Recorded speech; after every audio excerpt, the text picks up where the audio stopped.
So நீங்கள் ஒரு நிலம் வாங்கினீங்க. ஸோ அந்த நிலத்தோட மதிப்பு ஒரு 27 லட்சம். நீங்கள் 10 லட்சம் வந்து அட்வான்ஸாக கொடுத்துட்டு ஒரு சேல் டீட் அக்ரிமெண்ட் போட்டுக்கிறீங்க.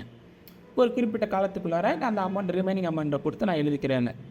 ஸோ அந்த குறிப்பிட்ட காலத்துக்குள்ளார நீங்கள் போய்ட்டு அவர்கிட்ட கேட்க எழுதலாமான்னு சொல்லிட்டு, பட் அவர் என்ன சொல்கிறாருன்னா, நான் அந்த சேல் டீடே போய் நானே சிக்னேச்சர் போடல அப்படின்னு சொல்கிறாரு.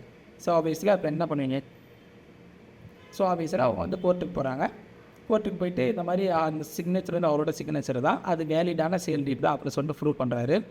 பட் ஆனால் செஷன் கோர்ட்டில் வந்து அந்த குறிப்பிட்ட காலத்துக்குள்ளார அவர் தரல அப்படிங்கிறதுக்காக அந்த அட்வான்ஸ் அமௌண்ட்டை மட்டும் திருப்பி தரேன்னு சொல்லிட்டு திரும்ப சொல்லிடுறாங்க. ஸோ அதை எதிர்த்து அவர் வந்து ஹைகோர்ட்டில் அப்பீல் போகிறாரு. ப்ளஸ் வந்து அந்த ரிமைனிங் அமௌண்ட்டை கோர்ட்டில் டெபாசிட்டும் பண்ணிடுறாரு.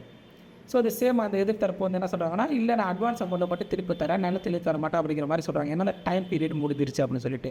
பட் ஆனால் ஹைகோர்ட் என்ன சொல்லிச்சுன்னா, இப்போ நீங்கள் இந்த சேல் டீடு நீங்கள் வந்து பொய்ன்னு சொல்கிறீங்க, அது உங்களோட சிக்னேச்சர்னு போய் சொல்லியிருக்கீங்க. ஸோ அந்த டைமில் வந்து ஒரு ரிமைனிங் அமௌண்ட்டை தரத்துக்கான வாய்ப்பு இல்லை. ஸோ அதனால் நீங்கள் இந்த வித்தின் 4 வீக்குள்ளார நீங்கள் இந்த நிலத்தை அவங்களுக்கு எழுதி தரணும் அப்படிங்கிற மாதிரி தீர்ப்பு கொடுத்துட்டாங்க.